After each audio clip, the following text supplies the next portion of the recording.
Olá, hoje é segunda-feira, 8 de abril de 2019. Eu sou Marilis Pereira Jorge e este é o Segunda Chamada. O Antônio Tabet está em um dos muitos compromissos no show business, por isso eu estou aqui apresentando. E junto comigo, as tchutchucas Mara Luque, Renata Agostini e os tigrões Carlos Andreasa e Cristóvão Buarque. Tá vendo, gente? Ninguém se ofendeu, tá tudo bem. Ao contrário do que aconteceu na semana passada no tiro, porrada e bomba entre Paulo Guedes e Zeca Dirceu. Onde está o nível do debate no Brasil? Sashimi sem shoyu? Presidente sem apoio? Sou eu, assim sem você. A popularidade de Bolsonaro nos primeiros 100 dias de governo. E você acha que amante deveria receber pensão? Essa pergunta chegou malandramente ao STF. E eu só quero ser feliz. O Brasil não vai bem nos rankings de felicidade e um número recorde de brasileiros a sair do país. Olha a explosão quando bate o ministro no chão. Já tem um novo nome para o MEC. E pode passar o cerol na mão que o Segunda Chamada está começando e é só love.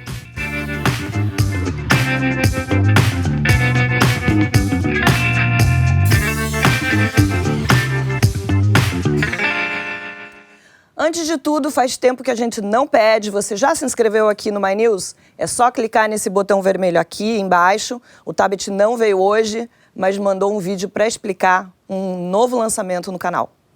Tem novidade aqui no My News. A gente disponibilizou para vocês agora o botãozinho Seja Membro aqui no canal do YouTube. Você clica e a partir dele você pode ter acesso a vários tipos de conteúdo exclusivo. O seu comentário fica destacado, você tem acesso a boletins do mercado e trechos inéditos do programa. Clica aqui, seja membro e vem com a gente participar do My News. O conteúdo exclusivo você já começa a receber a partir de hoje. Bom, vamos ao programa. 100 dias de Bolsonaro na presidência da República. A data redonda é na quarta-feira. O que nós temos até agora? Um projeto da reforma da Previdência, um pacote anticrime no Congresso. Na área da infraestrutura, já foram feitas as concessões de 18 terminais portuários e aeroportos que somam mais de 4 bilhões de reais para o caixa do governo. Mas esses 100 dias também foram marcados por muitas confusões. Brigas com o presidente da Câmara, Golden Shower, tentativas de mudar a história da ditadura e até do nazismo. Uma lista de polêmicas que parecem ter saído da caixa de comentários das redes sociais. E agora, um novo ministro da Educação, Abraham Weintraub. Isso vai dar um trabalho enorme para a gente aprender a falar, mas tomara que a gente tenha mais de 3 meses, para aprender o nome dele. O presidente anunciou a demissão de Ricardo Vélez hoje cedo e a Renata Agostini, que já fez um perfil desse novo ministro, pode contar um pouco para a gente quem é esta pessoa. Eu fiz no Estadão ainda antes da eleição do Bolsonaro, porque tanto o Abraham como o irmão dele, o Arthur, foram uns dos primeiros, se não os primeiros, a declarar abertamente apoio, não declarar apoio, emprestar o seu nome à campanha de Bolsonaro como técnicos, naquele momento, você não tinha outras figuras fora do entorno do Bolsonaro, dos filhos, que estavam dispostos a dizer, estou com o Bolsonaro ajudando ele a formular um programa, a formular ideias. Então eles entram, o Bolsonaro publica um texto no Facebook falando sobre a independência do Banco Central. Era ali um dos primeiros acenos do Bolsonaro a essa que seria uma agenda mais liberal e tal, e um texto assinado por eles. E eles passam a orbitar esse grupo de apoiadores do Bolsonaro de uma forma assim, muito antes do Paulo Guedes, inclusive, e de outros nomes chegarem. Então a gente fez esse texto, eu fiz essa reportagem no Estadão para explicar um pouco quem eles eram, porque eles já se mostravam figuras de destaque, e tentar entender qual era de fato a influência deles no grupo. Na ocasião, eles tinham acompanhado o Bolsonaro numa viagem que o Bolsonaro fez pelo Japão e outros países asiáticos. Então, ali era curioso, estavam os filhos e esses caras que ninguém sabia muito bem quem eram. E quem são os irmãos?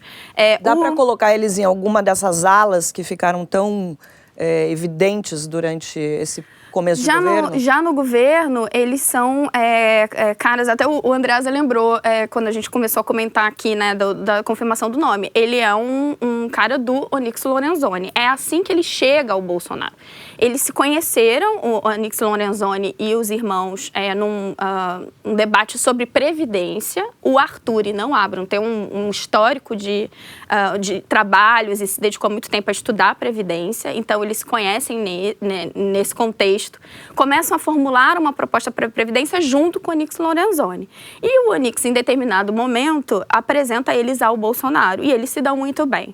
Então, eles decidem que eles vão apoiar e ajudar o Bolsonaro a formatar um plano econômico. Depois, o Paulo Guedes chega ao time, vira o grande nome, vira o posto Ipiranga, vira o cara que coordena tudo. Eles até continuam participando dos debates econômicos, mas já são, digamos, uma contribuição mais acessória, porque o Paulo monta o time dele, traz nomes que agora estão no governo, ocupando postos importantes, né? O Campos Neto no Banco Central, o Rubem no Banco do Brasil, o Pedro Guimarães na Caixa. Todos esses nomes são formados rapidamente no grupo do Paulo Guedes. Eles participam desse grupo, mas de uma forma mais acessória. Quando o governo é montado, o Onyx leva o Abraham para ser o número 2 dele na Casa Civil. Então, qual grupo ele está? Eles começaram como assessores econômicos e migraram para uma seção, para o grupo da Casa Civil, porque são nomes de confiança do ministro Onyx Lorenzoni. Isso é um ponto importante que eu acho que... Por que o Abraham está agora lá na MEC? Só um parênteses. O Arthur está também no Palácio do Planalto, ele é um assessor da presidência. Então, eles são pessoas importantes hoje ali no Palácio do Planalto. O Arthur acompanhou o presidente em viagens como a do Chile. Eles estão ali orbitando de forma muito próxima ao próprio presidente. Quando começou esse conflito no MEC, em determinado momento começou-se a falar em Brasília se o Onyx Lorenzoni não iria assumir o MEC. Isso eram conversas ali nos bastidores. O Onyx não foi, até porque ele está exercendo um papel importante. Podemos até analisar se acerta ou erra, ou não. Mas ele exerce um papel importante ali na Casa Civil. Então, a ida do Abraham não deixa de ser o Onyx indo para o MEC, mas não sendo. Agora, senador, dá certo colocar uma pessoa que é mais ligada à área econômica, pelo que a Renata explicou, no Ministério da Educação? Pode dar. Vai depender do que é que ele traz. Ele traz primeiro vamos chamar expertise de gerenciamento, de finanças, tudo bem. Agora, vai depender do que é que ele representará para a educação. E aí vem a preocupação. Mas, em primeiro lugar, eu acho que ele é muito bem-vindo, porque só tirar esse Vélez já é uma grande coisa. Não importa quem venha, é algo novo. Agora, a primeira dificuldade é ele convencer ao presidente, e isso não é só Bolsonaro, não. Os outros presidentes anteriores também não foram convencidos da importância da educação. Não da boca para fora, mas o entendimento de que a educação é o vetor do progresso. Porque a economia vem da educação. Porque a produtividade vem. Porque o social vem da educação. É a educação que distribui renda. Não adianta distribuir renda. Combate a desigualdade. Não adianta distribuir renda jogando dinheiro do helicóptero. Porque a gente viu agora, nesses 3 primeiros meses de governo, só um debate raso, furado, com assuntos periféricos que não levavam absolutamente nada, mandar aluno cantar hino e tal.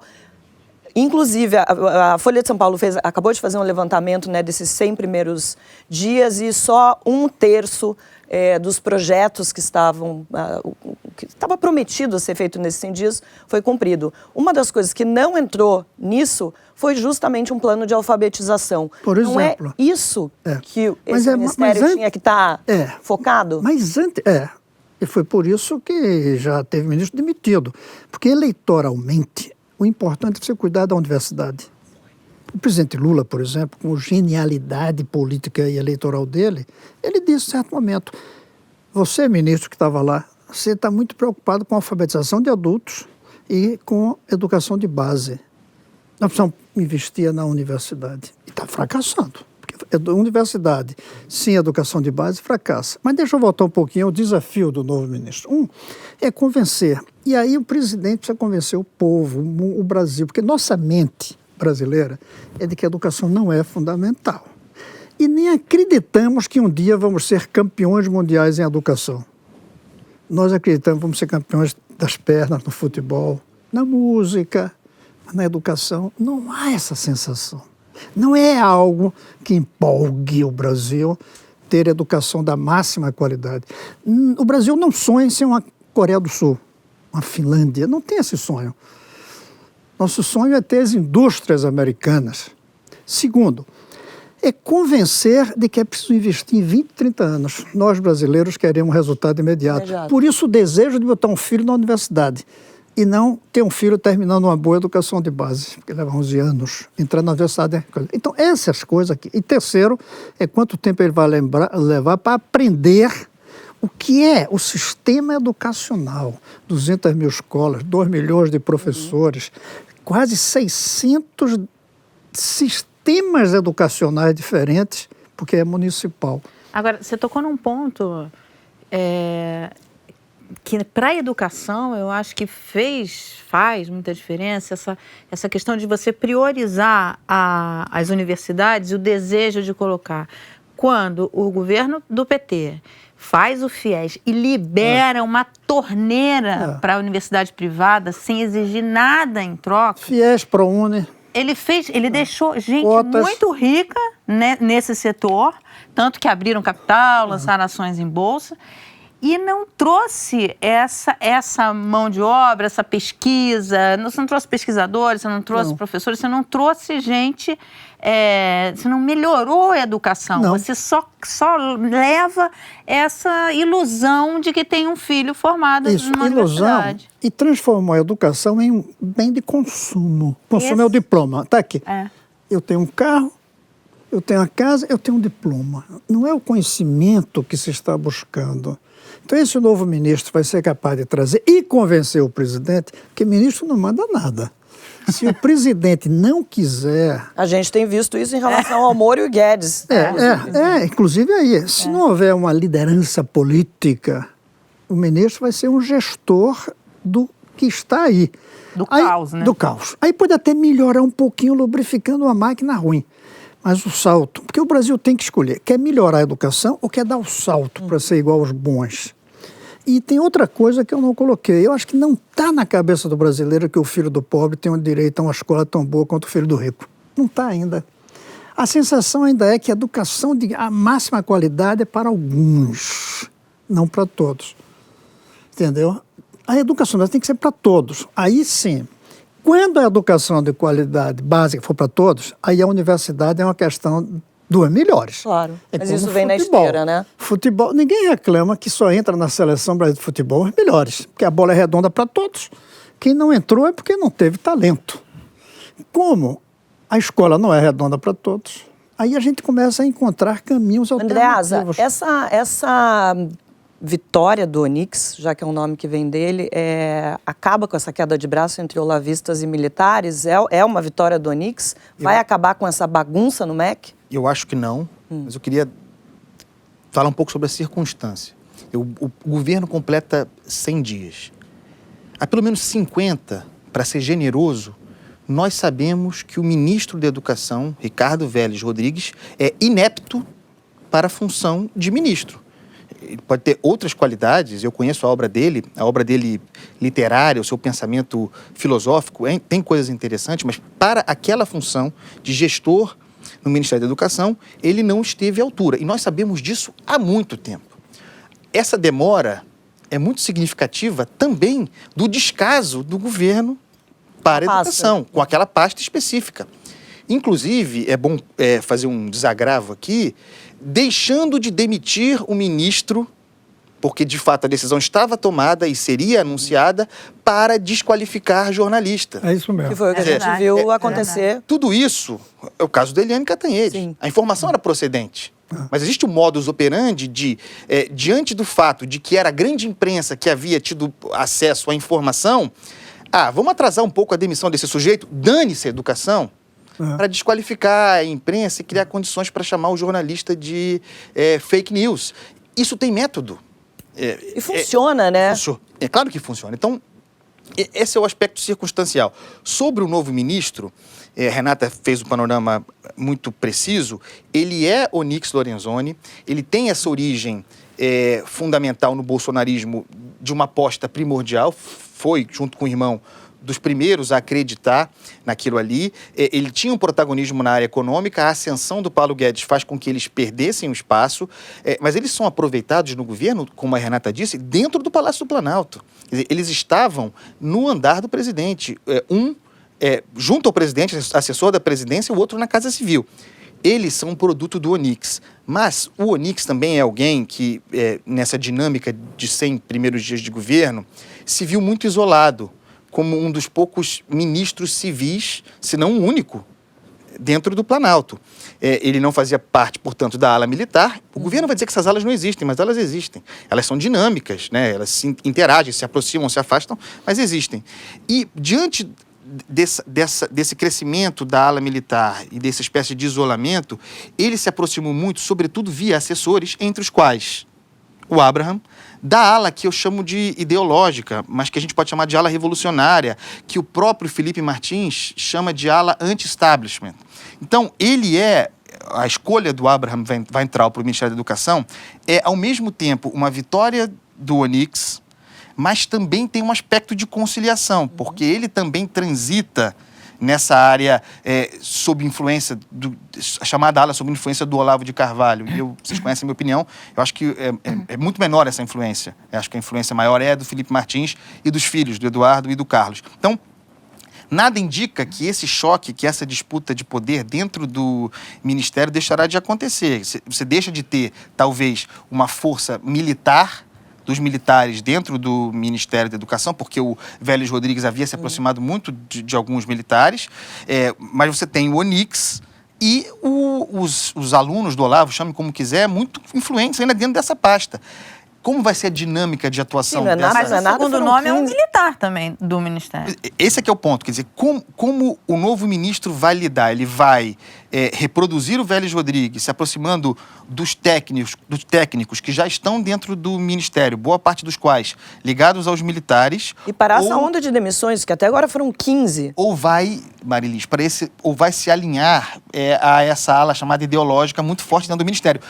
Essa dinâmica que vai dar o tom da sua viabilidade como ministro, o que não tem nada a ver com o sucesso do Ministério. E aí eu acho que cabe um comentário rápido que é sobre o próprio... quem é o Abraham? Ele é um economista de formação, ele passou anos no mercado financeiro como economista-chefe do Votorantim, depois da Quest, corretora, mas nos últimos anos ele trabalhava na Unifesp, como professor universitário.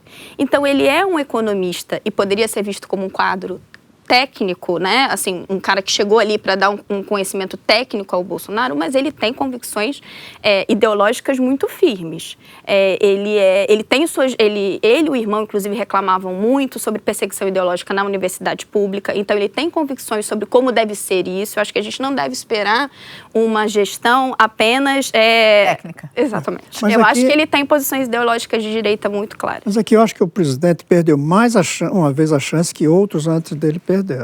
Era uma hora dele finalmente fazer o que o Brasil precisa, ter um ministério só para a educação de base. E a universidade ou cria ou como já temos muitos, põe na ciência e tecnologia. Enquanto tiver junto a educação de base e a universidade, a educação de base não avança. Continuará municipalizada, dividida em 600 sisteminhas, alguns onde o prefeito não tem dinheiro nem para pagar o piso salarial do professor.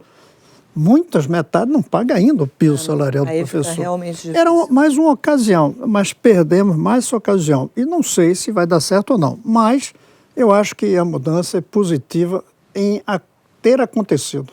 A mudança. A mudança. Uma pesquisa do Datafolha divulgada neste domingo mostra que Bolsonaro tem a pior avaliação de 100 dias entre presidentes no primeiro mandato. 30% das pessoas entrevistadas pelo Instituto consideram que o governo é ruim ou péssimo e 61% acham que ele fez menos para o país do que era esperado. Senador, as pessoas estão sendo injustas com o Bolsonaro? Qual é a sua avaliação? Não acho que esteja sendo injusto, não. É que o governo é atabalhoado, por um lado, desde o começo. Depois chegou sem uma ideia clara do que fazer. a impressão que dá é que o Bolsonaro não esperava ganhar. Se não fosse a raiva ao PT e às esquerdas em geral, se não fosse uma certa capacidade dele de encarnar o outrismo, que é o que predomina hoje na política. As pessoas querem o outro, não quero saber o nome.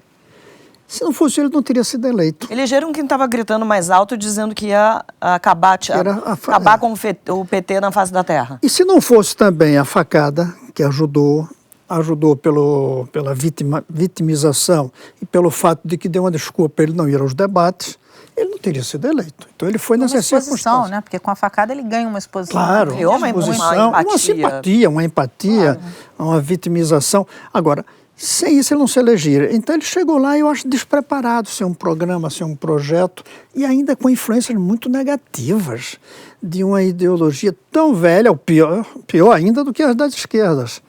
Ideologias velhas, que eram obsoletas completamente.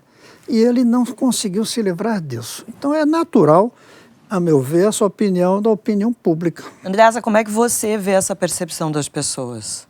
Eu acho que o Bolsonaro é vítima daquilo que é a sua natureza e uma força constante, essencial dele e, portanto, do seu governo, que é a ideia de campanha permanente. É um governo que, ao mesmo tempo, tem a missão de gerir o país, mas operando numa lógica de oposição, que é essa lógica do conflito, como se nós estivéssemos... O palanque. Como se nós estivéssemos num terceiro turno. O bolsonarismo depende da campanha permanente. Se você depende da campanha permanente e do estímulo de conflitos e da criação de inimigos, muitas vezes artificiais, quase sempre artificiais, você planta um resultado como esse. Quer dizer, você continua com a polarização. O que está em avaliação é uma disputa eleitoral. Mas você não Os acha números são muito... tem... Só para concluir, desculpa, Mara, porque aí tem aquela segunda parte da pergunta que para mim é mais importante. Se o Bolsonaro atendeu aquilo que esperava, né, que o eleitor esperava. E aí você vai para mais de 60% das pessoas dizendo que não. Mas as pessoas não sabem o que esperavam. E esse é o fundamento da eleição do Jair Bolsonaro. Quer dizer, ele amalgamou uma série de sentimentos difusos, de difícil concretização, gerando uma expectativa que tinha uma palavra como base: ruptura, romper.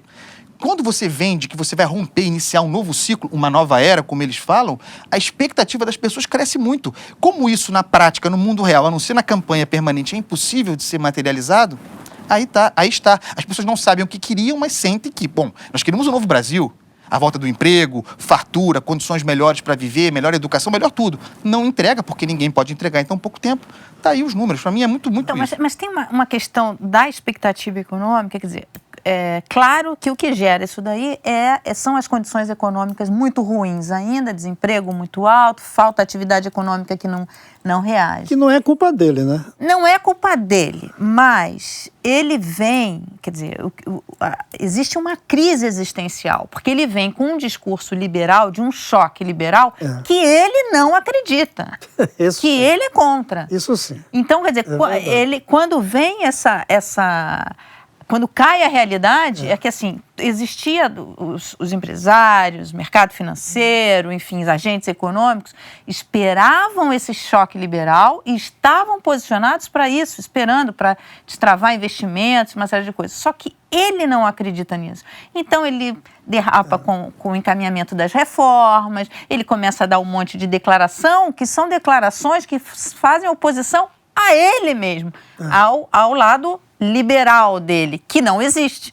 Então, eu acho que isso faz com que a economia desande de uma forma que é o que está se vendo hoje. A gente viu um primeiro sinal público muito evidente disso na primeira entrevista que o secretário especial, encarregado das privatizações, que é o empresário Salim Matar, que veio da Localiza, trazido pelo Paulo Guedes para tocar essa agenda de privatizações, que é um dos braços essenciais da agenda liberal.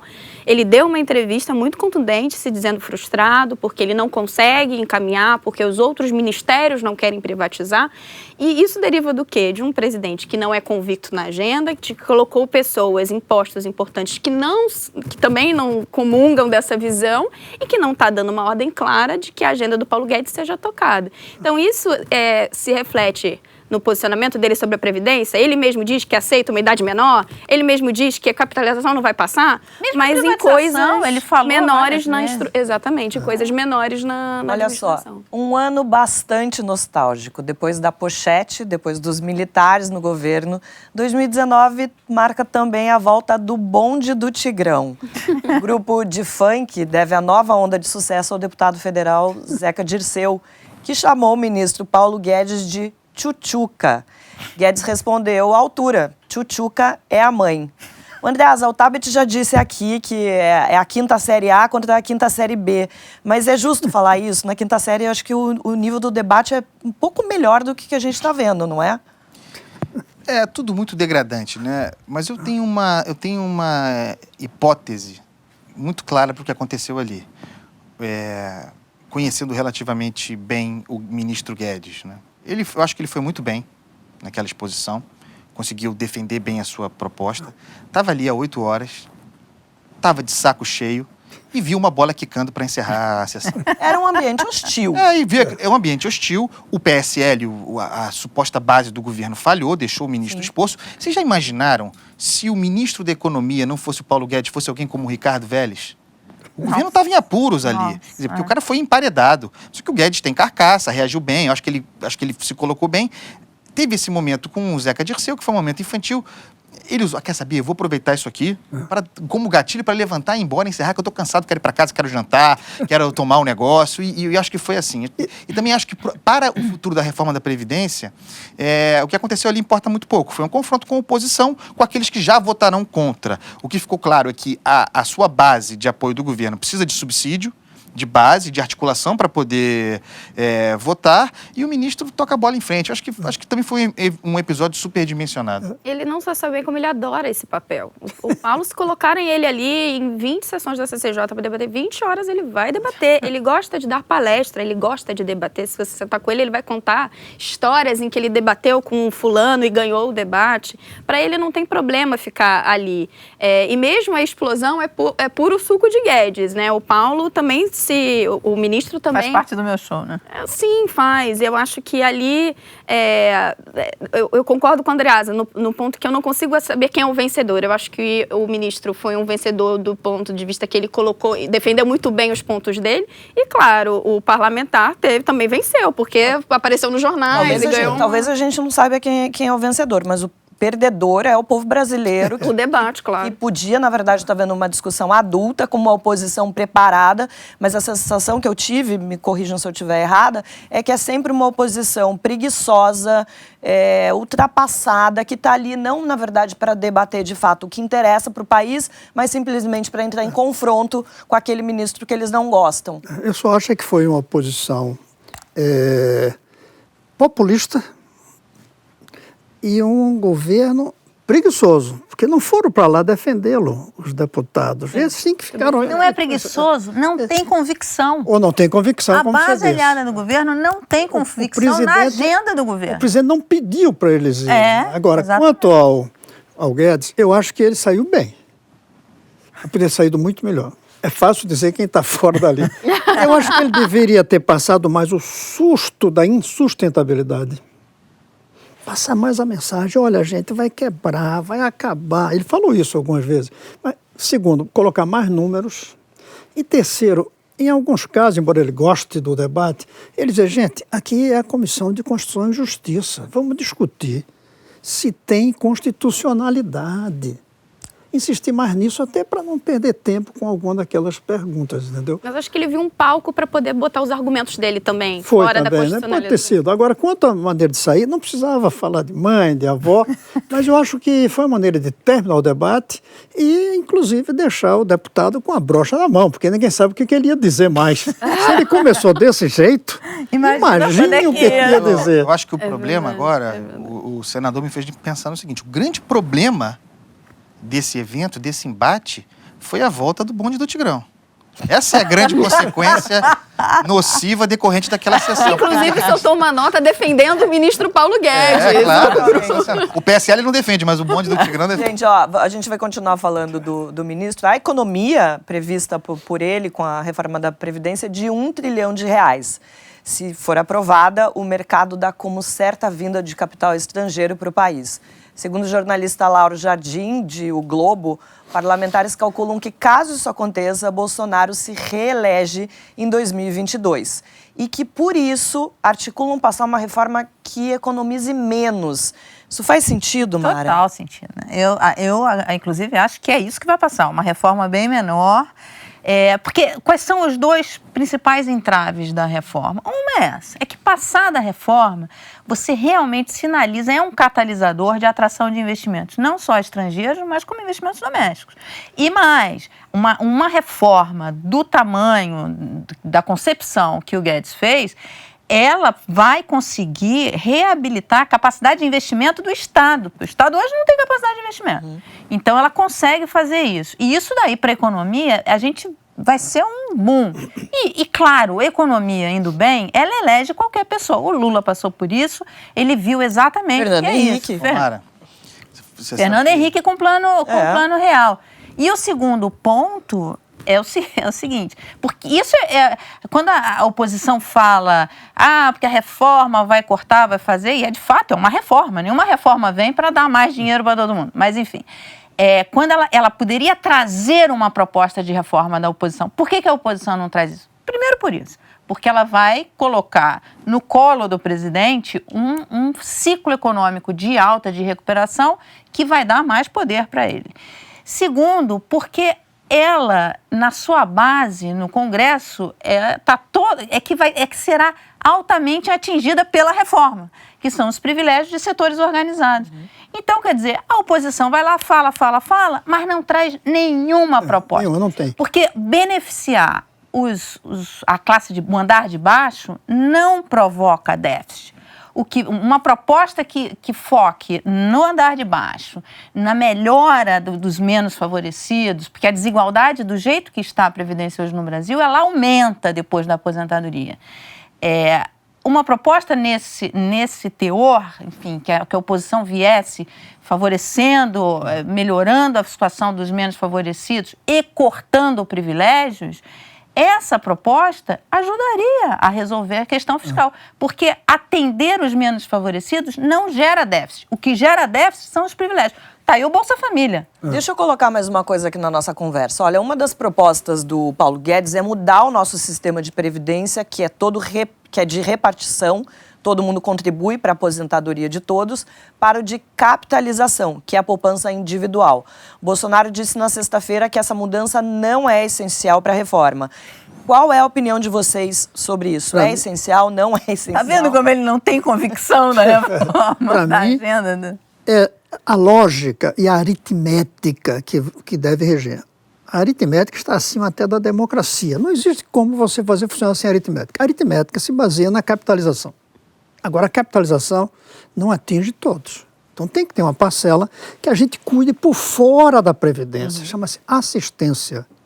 Então, tem que ter um sistema assistencial muito bom por fora da Previdência. A Previdência, ela em si, tem que ser baseada não absolutamente. Tem que ter uma solidariedade dos mais jovens com os mais velhos. Tudo bem, mas não pode jogar nas costas dos jovens da ativa o que a Previdência dos velhos. Não pode. Tem que ser uma parte substancial de capitalização, separado da assistência para os pobres, cuja renda não consegue ter uma capitalização suficiente para sobreviver. Você come tudo do salário. Como é que vai ter previdência para eles? Mas tem que separar. Mas só queria um parênteses sobre a parte anterior. Pode ser agora? Claro. É que eu acho que vocês estão sendo otimistas com uma boa parte dos nossos parlamentares. Eu acho que eles não estão nem aí se vão reeleger ou não Bolsonaro. Eles estão aí para saber se ele se reelege ou não. Então, na verdade, o discurso não é para inviabilizar a Previdência, para que Bolsonaro não ganhe e não traga dinheiro para cá. Mas eu acho que eles estão falando para os seus eleitores e não para o povo brasileiro, para o presente, no máximo mais 3 anos e 6 meses da eleição que falta, e não 30 anos na Mas frente. Bolsonaro se reelegendo, ele não beneficia, por exemplo, esses parlamentares do PSL que vêm com esse discurso da nova política? Depende da base eleitoral do deputado. Se um deputado tem uma base eleitoral contrária ao do Bolsonaro, ele não está nem aí para o Bolsonaro se beneficiar. Para aqueles, a não ser para aqueles parlamentares que disputarão a eleição ano que vem, para prefeito, está muito longe a eleição. Para saber o que vai acontecer. De modo que a hora de aprovar a reforma da Previdência, muito impopular, com custo político para todo mundo, seria essa. Quer dizer, está longe da eleição. E eu escrevi já um longo artigo, estou escrevendo outro, sobre esse dilema, que é o dilema da responsabilidade. Todo mundo que é responsável e pensa o futuro do Brasil não pode ser hostil a uma reforma da Previdência. Ao mesmo tempo, a aprovação da reforma da Previdência, potente, pujante, oferece o que um cientista político muito sério, Augusto de Franco, definiu como crédito maldito. Ele conceituou aquilo que eu estava desenvolvendo, ele cunhou aquilo que eu estava pensando, que é o seguinte, e é a cabeça de muito parlamentar com quem eu tenho conversado, isso que o Lauro espelhou.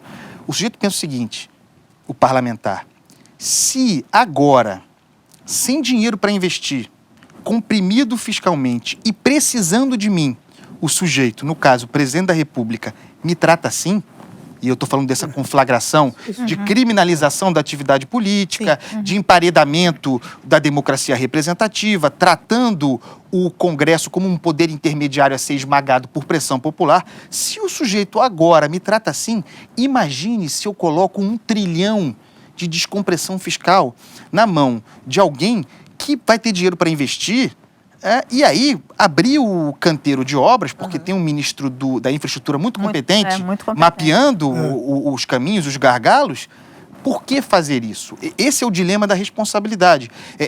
Fazer uma grande reforma da Previdência necessária para o Brasil e oferecer condições fiscais para um governo de vocação autoritária, esse é o conflito que todo mundo que é responsável precisa... Esse ponto é muito importante sempre lembrar. A gente tem, sim, um ambiente favorável para a aprovação da reforma da Previdência no Congresso. Mais favorável do que em anos anteriores. Esse debate já vem sendo colocado, quando são feitas as pesquisas... O presidente da Câmara está envolvido diretamente na envolvido. Você tem lideranças que falam em on ou mesmo nos bastidores que entendem a necessidade. Mas o posicionamento do executivo de o tempo inteiro criminalizar, dizer que qualquer tipo de negociação política envolve um mal feito, uma irregularidade, um pedido de propina, que seja quase, é o que ele quer dizer nas entrelinhas, faz com que o Congresso fique de má vontade ou não queira, de fato, levar a proposta dele adiante. Isso é importante lembrar sempre, porque a gente viu muitas irregularidades, a gente viu muitos escândalos de corrupção, mas negociação política acontece em qualquer democracia do mundo. Claro. E é outra coisa, não quer dizer... Uma coisa é uma coisa, outra coisa é outra coisa. Não, é legítimo que um parlamentar vá pedir obras para sua base, enfim, para sua cidade. Ele está lá para isso. Para o seu estado, está lá para isso. Não pode pedir para sua empreiteira. E se pedir, o presidente tem a obrigação de denunciá-lo. Isso é sempre importante lembrar. Presidente, estão te pedindo propina, então nos conte. Né? Olha só, enquanto a gente fica aqui pensando no que vai ser do Brasil, cada vez mais brasileiros pedem o boné e vão embora. O gráfico que eu vou mostrar tem o número de pessoas que entregaram para a Receita Federal a declaração de saída definitiva do país. Em 7 anos, o número quase triplicou. Foram 8.170 em 2011 e 22.455 em 2018. Mara Luque, eu já sei, está até com uma rota já estratégica para Costa Rica. Daqui a pouco a gente vai falar mais do seu país preferido, que eu sei que é Costa Rica e não o Brasil. Alguém mais aqui já pensou em entrar para essa estatística e ir embora? Todo dia. Por quê? Porque eu acho que as condições de vida no Rio de Janeiro, especificamente no Brasil, são muito ruins para quem tem filho. Eu tenho uma filha de 3 anos. Então eu vejo orientando a minha vida de modo a que o colégio da minha filha seja o mais próximo possível de casa, para que eu possa ir a pé, para que eu, morando numa cidade como o Rio de Janeiro, uma cidade extraordinária, com tanta coisa legal, para que eu fique fechado, circunscrito a um ambiente muito pequeno daquele bairro onde eu vivo, mesmo assim com uma sensação de insegurança permanente. Isso não quer dizer que eu não acredite no Brasil, que eu não goste do Brasil, mas se eu tivesse condições e pudesse levar aquilo que eu tenho e o trabalho que eu faço para ser exercido em outro país, eu tenho a menor dúvida de que eu ia imediatamente, sem nenhuma dúvida, sem nenhum remorso. Não, lembrando que esses números são números oficiais de pessoas que saíram, tudo direitinho e tal. Fora as pessoas que vão ou um pouco para se aventurar, ou às vezes estão estudando. Agora, e não... Eu não iria para Costa Rica, que é um país fantástico. Eu iria morar em Paris. Não, pois eu acho que Costa Rica vale a pena também. Eu sou admirador. Não é maravilhoso? Mas olha, eu acho o seguinte, vou dar 2 exemplozinhos aqui. Eu não moro aqui, cheguei ontem, convidado por vocês. Peguei um táxi para visitar uma irmã minha que mora lá pro lado da Barra. E aí eu passei e disse, o Romário mora por aqui, eu ouvi dizer. Ele disse, não, deve ter uma casa aqui, mas quem tem dinheiro não mora mais nesse país. O taxista, beleza? Olha. Então, esse é o problema da economia, é a desesperança. Não mora mais aqui, com essa violência, com esses problemas. É verdade. É muito grande o número de pessoas que vai lá fora. E cada vez que você vai lá fora, de fato, dá uma vontade de ficar na comodidade. Poder andar na rua, que eu acho que isso é o que mais assusta aqui, é a violência que generalizada quem tem. Costa Rica não tem. Aliás, raríssimos países do mundo têm o clima de violência do Brasil. Eu recebi um dia desse, um ex-aluno meu que foi embaixador no Líbano. E ele disse, enquanto eu morava em Beirute, os meus filhos adolescentes andavam nas ruas e eu ficava tranquila. No Brasil eu não fico. Isso não acontece. Aí eu disse, mas lá não tem guerra? Ele disse, tem, mas a gente sabe onde é. A guerra é ali, das facções políticas. Aqui ela está em todo lugar. Aqui está em todo lugar. Eu uma vez no Irã, o Irã não tem cartão de crédito, os nossos eles não aceitam, né? Então você leva em dinheiro, tudo, para pagar tudo em dinheiro, os dólares lá. E aí a gente estava conversando com a guia lá e pagando. E eu tinha os dólares para pagar ali a guia e estava na minha bolsa e eu esqueci a bolsa em algum lugar. Eu falei, nossa, minha bolsa, onde eu deixei minha bolsa? Onde estava o dinheiro da viagem? Ela falou, calma, você está no Irã, ninguém vai te roubar aqui. Tranquilo. Esse clima de desesperança que a Mara falou agora tem a ver com esse assunto que a gente vai falar. Olha, saiu recentemente o Misery Index, que é um relatório que calcula o quanto as pessoas de cada país são infelizes segundo critérios econômicos. O Brasil é o 4º país mais triste, atrás só da Venezuela, da Argentina e do Irã. Talvez por isso cada vez mais gente está indo embora. Ô Mara, economia ruim tem esse impacto direto sobre essa sensação de felicidade? É direto. Porque quando a economia ela derrapa, a economia comportamental já documentou bastante isso, quando você não tem a economia crescendo, quando você tem uma atividade econômica forte, você olha para frente, você faz planos, você está prosperando, você olha para frente. Quando isso não acontece, a economia começa a derrapar e você não tem crescimento, você começa a olhar para o lado. É para o cunhado, é para o vizinho, sabe? Quem está tirando meu emprego, quem está com... Então, e aí começa, cada vez mais, você vai ficando com essa desesperança. Isso para uma economia é fatal, é muito ruim. Por conta disso, você vai perdendo os melhores cérebros. O meu sobrinho, por exemplo, está arrumando as malas para terminar os estudos na Costa Rica. Está indo para Costa Rica para terminar os estudos lá. Por quê? Porque não tem violência, porque você tem acesso à saúde pública, porque você tem qualidade de vida, porque você tem... A questão cultural ela é muito importante também. O debate no Brasil está muito pobre. Eu tenho As curiosidade, ofertas estão muito postas, Mara, as ofertas culturais. Eu tenho curiosidade de saber o quanto, nessa percepção, tem um pouco da rebordosa, do efeito rebote, porque a gente viveu, no passado recente, um sentimento que a gente ia muito para frente. Então, o país foi tomado por isso, ali no governo Lula, por aí, tem 1000 efeitos, né? Efeito Ike Batista, né? É o Ike Batista, é a Copa do Mundo, é a Olimpíada, que ficou emblemático, né?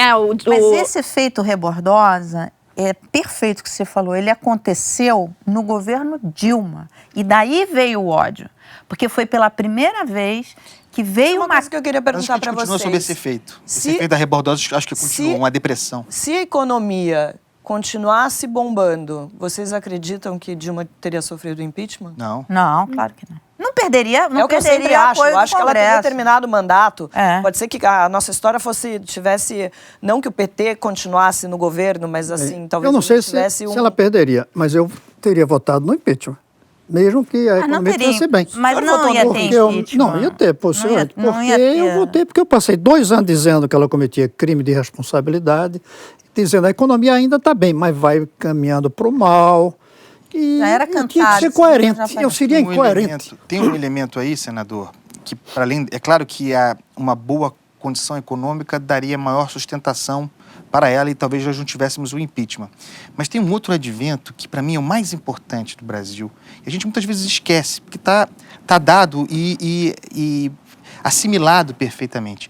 Mas o grande motor para o bem e para o mal da mudança no Brasil, dessa lógica de ruptura, e para mim hoje, com clareza, o grande eleitor do Jair Bolsonaro foi a Operação Lava Jato.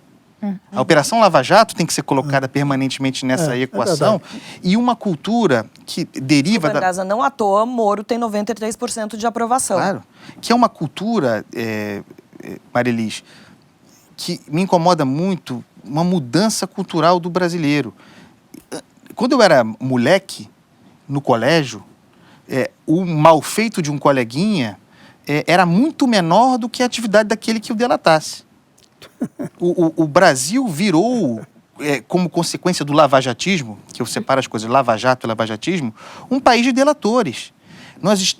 Tem uma mudança cultural profunda acontecendo na personalidade, se é possível dizer isso, no caráter do povo brasileiro, em que todo mundo está sob suspeição permanente, em que a ideia de sigilo, de proteção, de individualidade está exposta, todo mundo sob suspeita, todo mundo, portanto, desconfiando de todo mundo, um clima de conflagração. Eu acho que a grande tristeza do Brasil atual, da depressão, que pode coincidir com a econômica, é de uma sociedade que optou pela conflagração.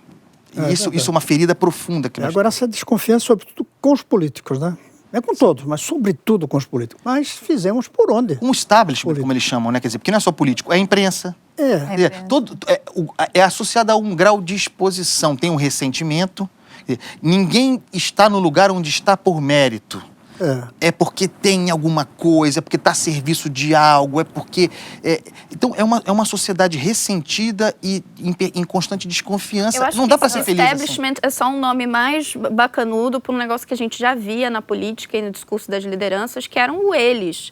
Essa coisa de opor nós ao establishment, que não tem muita... Quem é o establishment, né? Pode ser muitas coisas, mas não sou eu, com certeza. Era o discurso petista do eles, a elite... Eles que não é muito claro. Foi inaugurado que é a própria imprensa. A imprensa é uma inimiga, o maior partido de oposição do país. A gente precisa sempre lembrar, ainda na era PT. Até mesmo para os ricos, sempre são os outros. Sempre são os outros. Tem uma renda altíssima, mas os ricos são os outros. Agora, eu só não sou otimista, é que a economia deslanchando vai acalmar o desejo de ficar aqui ainda. Sem escola de qualidade para todos, o dinheiro que entrar vai ter um efeito superficial. Vai ajudar, vai melhorar o clima, diminuirá o desemprego, mas não acabará o desemprego. Foi o grande erro do governo petista. Claro que foi. Foi o grande erro. O Lula escolheu botar um ou outro na universidade. O Lula fez da educação uma coisa de consumismo, o diploma. Populista. Foi muito populista. E quebrou a universidade, que está péssima, e não resolveu a base. Abriu a torneira do Tesouro para os donos de universidades privadas, porque o dinheiro ia direto, era um duto para lá, sem nenhuma exigência de contrapartida. Sem a educação, não vai ter jeito o Brasil. Não vai ter, como nenhum outro país tem. Esse país que todo mundo fala aqui, a Costa Rica. Por que você... É verdade. E quem conhece adora aquele país. A Costa Rica, nos anos 40... Por causa da educação. Nos anos 40, eles abriram mão de ter exército e todo o dinheiro do exército foi investido na educação. O Dia Nacional deles lá tem um desfile de professores. Os professores lá são colocados no que lindíssimo. Vamos mudar um pouquinho de assunto agora. Os amantes inspiram poetas, escritores e autores da MPB. O vídeo da música Amante Não Tem Lar, da rainha da sofrência Marília Mendonça, tem mais de 300 milhões de views no YouTube. Ou seja, o brasileiro gosta desse assunto. E as amantes, ou os amantes, também estão na pauta do STF. Os ministros vão ter que decidir. Para a justiça, a pessoa pode ter mais de uma união estável ao mesmo tempo? E mais, a viúva ou o viúvo tem que dividir essa pensão com amante ou amante, bom, seja qual for a decisão, vai valer para relações homoafetivas também. E vai servir também de orientação para todos os tribunais do país. Senador, o senhor que já passou pelo Congresso, foi governador, ministro, uma decisão do STF favorável às amantes preocuparia a classe política lá em Brasília? Lembrando que teve até um projeto de lei agora que foi parar na imprensa na semana passada, de um deputado que queria instituir que as esposas fossem obrigadas a morar em Brasília para evitar traições. Ou seja, para controlar os homens casados que moram em Brasília, os parlamentares, ele queria obrigar que as esposas fossem a morar em Brasília. Eu acho que eles não vão tomar posição. Porque se disserem que é a favor, é capaz de ter alguém indo cobrar a eles. Se disser que é contra, é capaz de acharem que eles está querendo evitar de pagar. Agora, eu acho que esse não é um tema para hoje. Agora, se for, tem que valer também para as mulheres. Ah, não, vale para os dois lados. Ah, vale para os dois lados. Vale para os dois lados, inclusive para a União. Mas eu vou falar aqui uma frase da grande pensadora Vanessa. Mulher não trai, mulher se vinga. Grande pensadora. Vanessa é a nossa maravilhosa make-up artist. Se é assim, então ela deve pagar em dobro, porque ela usou. O Andreasa, a gente tem que lembrar que a possível decisão do STF a favor das amantes não vai ter impacto na Previdência. A pensão seria dividida entre a viúva oficial ou viúvo oficial e a amante ou amante. Você acha justo? Assim, primeiro eu queria demonstrar a minha perplexidade com o fato de essa matéria estar no Supremo Tribunal Federal. Como o Supremo Tribunal Federal, com todos os problemas que ele tem, se transforma num juizado de conciliação. Exatamente. É inacreditável, tem uma disfunção. Eu até queria conhecer o percurso desta ação para que chegasse ao Supremo Tribunal Federal.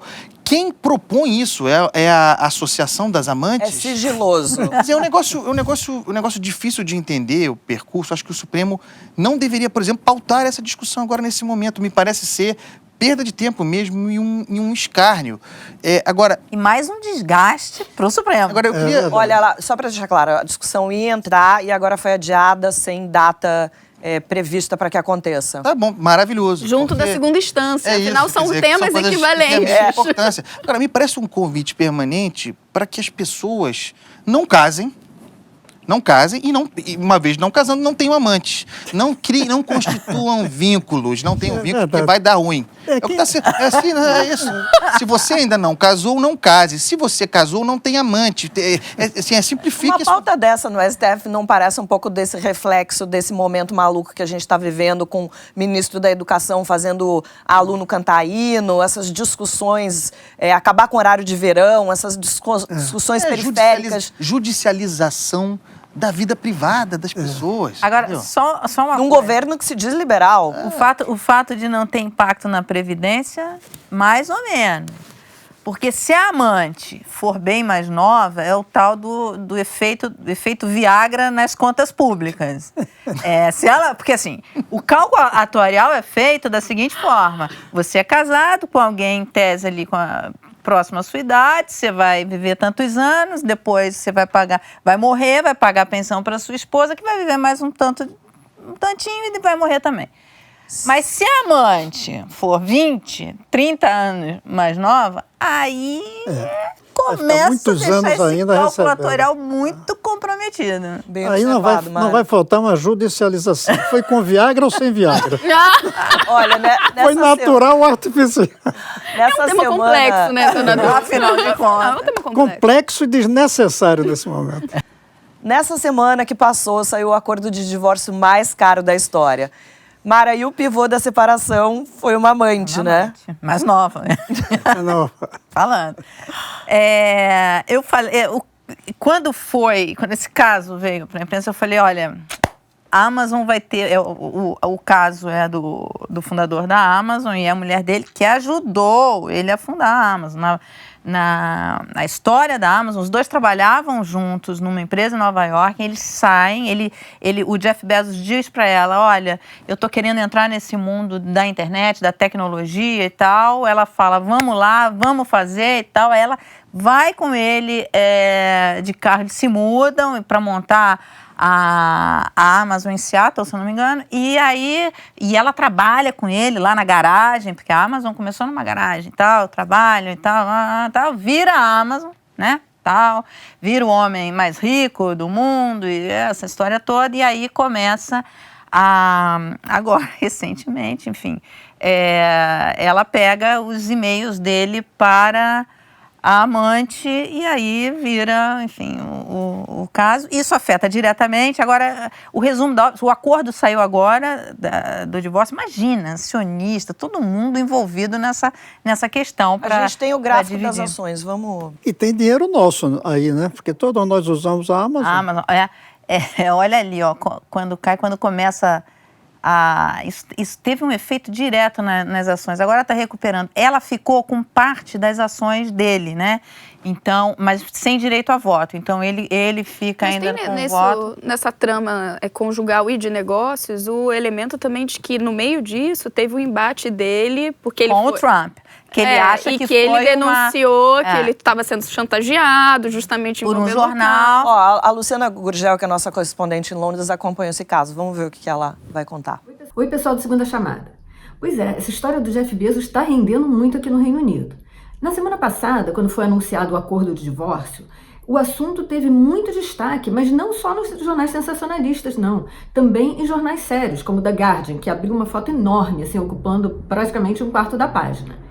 E isso tem uma razão. É o homem mais rico do mundo se separando, tem um impacto em como vão ficar, né, as ações e o controle das empresas, mas também tem todo o lado humano dessa história. Porque o Jeff Bezos, não importa o tamanho da sua fortuna e até a sua habilidade para lidar com o mundo digital, ele fez a fortuna, né, no mundo digital, caiu no que muitos homens e mulheres também já caíram. Um homem apaixonado trocou mensagens com a mulher com quem estava tendo um caso extraconjugal e essas mensagens acabaram vazando. Quer dizer, isso pode acontecer com qualquer um. Mas o que está realmente por trás desse caso não é só o lado humano e o lado da fofoca. Essa história tem um enredo policial e político, porque só para a gente lembrar como é que ela começou. Começou em janeiro, quando o Jeff Bezos foi a público denunciar que estava sendo chantageado por um jornal americano, por um jornal sensacionalista, o National Enquirer. Esse jornal teria obtido, então, essas mensagens que ele havia trocado com essa moça com quem ele estava se relacionando e ameaçou de publicar e estava fazendo essa chantagem. O que o Jeff Bezos fez, na verdade, foi muito corajoso, porque apesar de toda a sua fama e toda a exposição que ele teria, ele resolveu não aceitar a chantagem, denunciou, ele publicou, então, os detalhes da chantagem e, com isso, ele publicou o e-mail que ele havia recebido do jornal. Eles descreviam assim, temos fotos do senhor só de toalha, ou então o chamado selfie da cintura para baixo, né? Podemos imaginar o que é isso. E tinha também uma que pegou muito mal, uma foto dele sem camisa, mas mostrando a aliança de casado na mão esquerda. O caso também tem esse lado político pelo seguinte, o Jeff Bezos, ele acusa, logo que ele denunciou o caso, ele acusou, adivinha quem? O suspeito de sempre, Donald Trump. Ele acusa o Donald Trump de estar por trás dessa história, de ter algum envolvimento, porque, segundo ele, o National Enquirer tem ligações muito fortes com Trump. E a verdade é que o dono desse jornal é amigo do Donald Trump de muitos anos. Por enquanto, o que a gente fica é com essa história. Como é que um homem tão poderoso foi cair nessa, foi dar uma de adolescente, mas tem mais uma novidade. O acordo foi anunciado, o acordo de divórcio foi anunciado na quinta-feira. Sabe quem também pediu o divórcio, entrou com pedido de divórcio na sexta-feira? Ela, a Lauren, a pivô do caso. Será que vem casório por aí? Ela é apresentadora de um programa de TV, né, na televisão. Eu só digo uma coisa, a mulher quando quer descobrir alguma coisa, descobre 5. Né? Então, assim, se a mulher dele queria descobrir alguma coisa, Agora, me realmente... diga uma coisa, toda vez que eu venho aqui nesse programa, eu tenho essa mesma questão. Por que que o sujeito tira foto pelado? Por quê? É verdade, Andressa, da última vez também. Por que que alguém no mundo, em 2019, não existe possibilidade, entenda isso, de você tirar uma foto nua e a sua foto não vazar. Não tire foto pelado. Geralmente, inclusive, não é bonito, é feio. Não tire. E outra coisa Foi também. ele que tirou? Não, mas seguindo a sabedoria Andreasa, espero que Bezos veja o nosso programa, porque... espero que não venha um novo casamento, porque só vai ter esse problema se casar e tiver uma amante. Agora, tem Então, o se ele seguinte não também, casar, Renata. vai ter problema. Me parece que nesse arranjo aí, que nós estamos falando de um divórcio de gente rica, muito rica. Me parece que tá todo mundo feliz. Eu acho que não tem ninguém triste aí nessa história também. O problema de dinheiro, pelo menos, parece não inclusive, ter, né? É um divórcio muita amigável, gente. eles devem ter conversado. Eu tenho certeza, olha aqui, Liviano. Eu diria, inclusive, que a divulgação dele dos e-mails, do problema, não vou aceitar ser chantageado, foi feito conversando com a mulher, resolver o assunto. porque tem impacto nas ações da empresa, claro. pô. Então, assim, vamos divorciar e vamos resolver. Frio você, calculista. Não, mas não, frio é o Bezos. Eu não teria feito isso. Foi ele que fez, Renato. Agora, Você não teria feito a traição, né? Jamais, claro. Isso Agora eu queria, claro aqui. Não tá em eu queria dúvida. ver o outro lado das mudanças desse mundo, não nos costumes. Alguns anos atrás, isso só dava manchete se fosse um príncipe, se fosse um político de destaque. Agora é com um homem que fez uma revolução tecnológica e enriqueceu com isso. É que vira uma figura muito importante, Mas né? não havia uma isso. referência. Não havia isso 30, 40 anos atrás. Uma figura de destaque assim, em dinheiro, por causa de uma invenção tecnológica. No Brasil não tem. Qual é a fortuna brasileira por uma invenção? No Brasil, o dinheiro vem de empreiteiras, vem de negociata, A última invenção vem foi de o industriais tradicionais, hein? A última invenção foi o Santos Dumont. Mesmo assim, Foi tem Santos dúvida Dumont. sobre Mesmo assim, Mas tem tem gente dúvida. que diz que não foi Então, ele, né? não é só ele, né? Esse fator aí foi só ele. Mas essas grandes famílias, você pega quem são os homens mais ricos do mundo hoje. Já não são mais os banqueiros, já não são Industriais, mais não são. são os inventores. Tiveram também a capacidade de levar isso para os negócios, porque tem grandes invenções que os caras não faziam. Santos Dumont não montou fábrica de avião. Era complicado montar fábrica de avião, mas Ela virou a Amazônia. terceira mulher mais rica do mundo. Com né? essa separação. É. Gente, o Segunda Chamada de hoje fica por aqui. Vocês ficam com essa orientação do Andreasa. Não bebam e façam, principalmente não bebam e não façam selfie. Na semana que vem o Tabet está de volta. O programa vai ser ao vivo de São Paulo. Obrigado por quem ficou com a gente até o final. Não se esqueçam de se inscrever aqui no canal e contar da gente para todo mundo. Até semana que vem. Mas ela, eu li, a mulher dele parece ser uma mulher muito interessante. Eu li a biografia dela. E ela quer ser escritora, ela é escritora. Isso vai dar um grande filme. Vai. Agora, e os Eu filmes? acho realmente não muito pode casar, amador você não pode ser ter amante, pego não pode ter tocando foto e-mail. do pinto. Não, A pessoa não pode fazer nada A mais. único elemento, a única cláusula pétrea da sabedoria é não Tire foto do pinto. foto do pinto, pô. Aí ele tirou foto. Ele tirou foto. Claro. Quem é a pessoa que vai estar... Eu acho mais ela quando vai.